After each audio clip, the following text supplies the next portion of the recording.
नीतिकार विदुर ने आखिर स्त्रियों का नीति श्लोक में ऊंचा स्थान क्यों दिया है? आइए इसके संबंध में हम पढ़ते हैं। नमस्कार, मैं आर.के. सर आज स्त्रियों का महत्व श्लोक के माध्यम से महत्व और उसके बारे में श्लोकार्थ, भावार्थ, इसमें आने वाले प्रत्यय और संधि विच्छेद, इन सारी बातों का ज्ञान जो है हम नीति श्लोक के माध्यम से हम करेंगे। इसलिए अंत तक आप बने रहिए वीडियो का, ताकि आप लाभ उठा सकें। यह जो है श्लोक जो लाए हैं वो काफ़ी जो है परीक्षा के ख्याल से महत्वपूर्ण है, इसीलिए जो है अंत तक बने रहिएगा।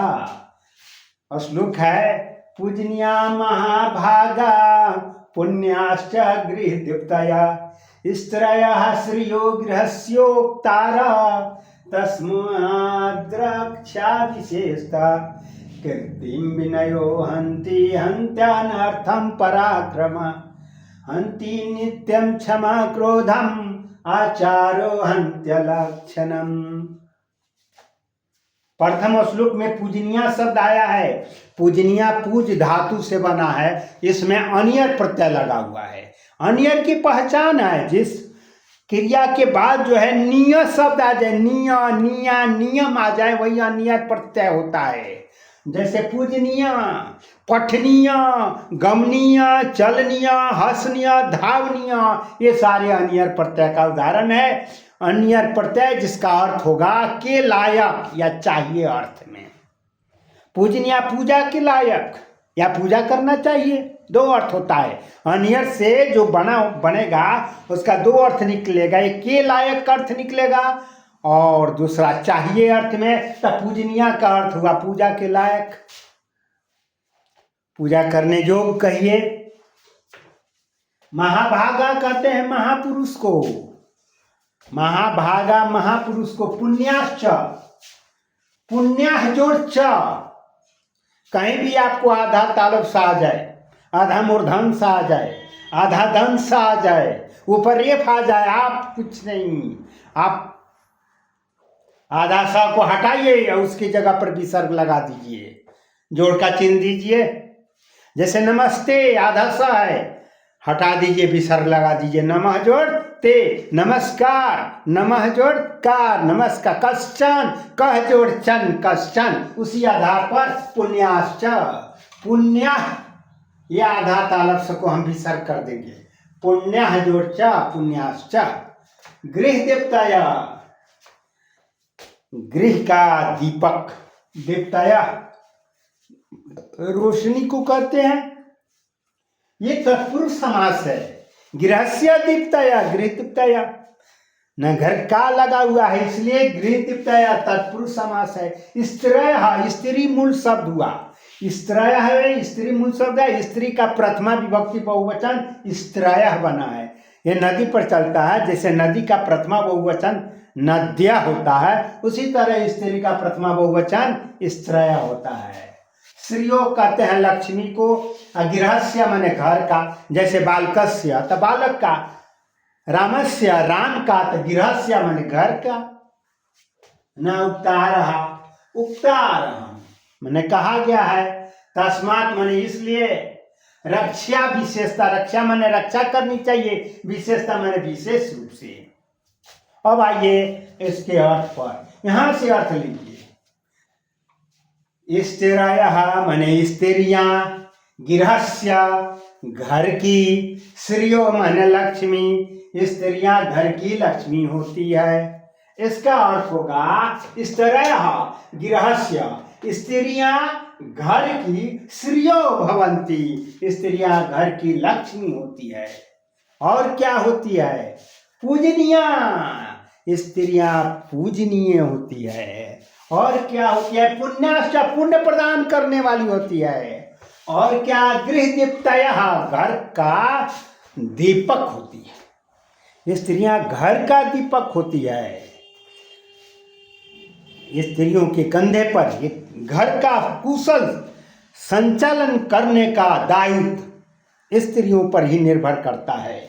घर का उत्थान और पतन वो स्त्रियों के विवेक पर ही निर्भर करता है। इसलिए स्त्रियों को शास्त्रों में लक्ष्मी की दर्जा दी गई है, लक्ष्मी से चुना गए हैं। जहाँ नारी की पूजा होती है, कहा गया है नार्य रमन्ते तत्र देवता न, जहाँ नार्यः पूज्यन्ते तत्र देवता रमन्ते। जहाँ नारियों की पूजा होती है वहाँ जो है देवता निवास करते हैं। तो इसलिए इसका अर्थ हुआ स्त्रियां घर की लक्ष्मी होती है, पूजनीय होती है, पुण्य प्रदान करने वाली होती है, गृह देवता और घर का दीपक होती है। अगर महाभागा माने महापुरुष होता है और स्त्रियां महापुरुष को जन्म देने वाली होती है। जितने भी महापुरुष हुए हैं, चाहे राम हो चाहे कृष्ण हो, चाहे कालिदास हो चाहे तुलसीदास हो, या आज के नेता जो भी हो, सारे का मूल कारण स्त्री है। स्त्री के गर्भ से ही महापुरुषों का न जन्म हुआ है। इसलिए महाभाग स्त्रियां क्या होती है? महापुरुषों को जन्म देने वाली होती है। फिर से देख ले, स्त्रियां घर की गृहस्य स्त्रियों, स्त्रियां घर की लक्ष्मी होती है, पूजनिया पूजा के लायक होती है, पुण्य प्रदान करने वाली होती है, गृह देवता घर की दीपक होती है, महाभागा और महापुरुषों को जन्म देने वाली होती है। इसीलिए तस्मात, इसीलिए विशेष रूप से हमें स्त्रियों की रक्षा करनी चाहिए। स्पष्ट। दूसरा ये अकृत्रिम विनयो हंति। यहाँ विनयो हंति माने मारना, हन धातु से बना है, हंति माने मारना। हंति मार कौन? ये विनयो हंति, विनय मारता है। विनय नम्रता को कहते हैं, यानी नम्रता मारती है भाई। अब प्रश्न उठता है, नम्रता भाई किसको मारती है? तो कहता है अकृत्रिम। अकृत्रिम, अकृति को, जैसे कीर्ति होता है, अकृति का उल्टा कीर्ति। कीर्ति माने जस, उसी तरह यश का उल्टा अपयश। तो अकीर्ति का अर्थ होगा अपयश। नम्रता अपयश को मार देती है, यानी नम्रता से अपयश दूर हो जाता है। आइए, हंत्यनर्थम पराक्रम। यहाँ देखिए ह आधा न आधा तो आया हुआ है। आप याद रखिए, अगर य के पहले आधा अक्षर आवे, य के पहले आधा अक्षर आवे तो य उसे पूरा बनाकर ई लगाता है। नियम है। कहीं भी आप लोग भी देखिए, य के पहले यदि आधा अक्षर है तो आप लोग भी क्या कीजिएगा, उस आधे अक्षर को पूरा बनाकर ई लगा दीजिएगा। जैसे क है, आधा क य है, तो य क्या करेगा, इस आधा क को पूरा क बनाया, ई लगा दिया, तो की बना। य की जगह य में जो स्थित स्वर है वही लिखिएगा। य में जो स्वर होगा, य में यहाँ अ है तो अ लिखेंगे, आ रहेगा तो आ लिखेंगे, ई रहेगा तो ई लिखेंगे। तो इसलिए क्या का होगा की जोड़ा, क्या का हो जाएगा की जोड़ा। उसी आधार पर यह हंत्य लक्षणम है। देखिए यहाँ पर य के पहले आधा तो है, यह क्या करेगा, इसको पूरा बनाकर ई लगाएगा तो हंती। य में स्वर है तो हंती जोड़ अलक्षणम हंती। हंत्यनर्थम है, फिर य के पहले आधा तो है तो यह इसे पूरा बनाकर ई लगाएगा तो हंती। य में अस्वर है तो हंती जोड़ अनर्थम। तो फिर अब आ गया अर्थ। तो विनयो अकृत्रिम हंति, विनय जो है, नम्रता जो है अकृत्रिम को मारती है, यानी नम्रता अपजस को मारती है।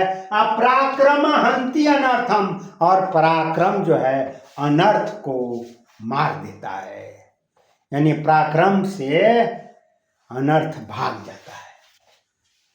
फिर है क्षमा क्रोधम हंति, और क्षमा ऐसा शास्त्र है, क्षमा ऐसा अस्त्र है कि क्षमा से क्रोध भाग जाता है। तो क्षमा जो है क्रोध को मार देती है। क्षमा क्रोधम हंति, क्षमा क्रोध को मारती है। आचारो अलक्षणम हंति, और आचरण अलक्षण को, बुराई को मार देता है ना। इसलिए आइए फिर से दोहरा दे। नम्रता अपजस को मारती है, पराक्रम अनर्थ को मारता है, क्षमा क्रोध को मारता है, आचरण अलक्षण अशुभ को, बुराई को आचरण मार देता है। कहने का मतलब नम्रता से अपजस दूर होता है, पराक्रम से अनर्थ का नाश होता है, क्षमा से क्रोध का नाश होता है, और आचरण से अशुभ का नाश होता है।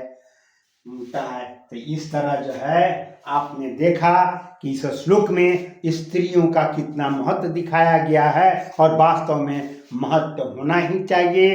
इसलिए अगर वीडियो मेरा अच्छा लगे तो कृपया सब्सक्राइब और लाइक जरूर कीजिएगा।